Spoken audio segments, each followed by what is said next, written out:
కొక్కరొక్క కోడి కూసింది తెల్లారబోతుంది పల్లె.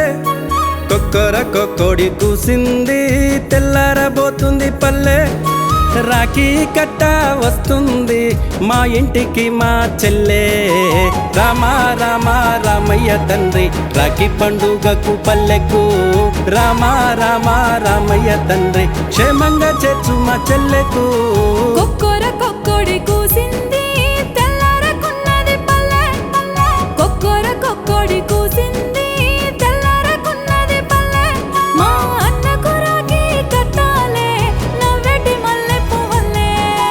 రామ రామ రామయ్య తండ్రి చీకటి తొలగించే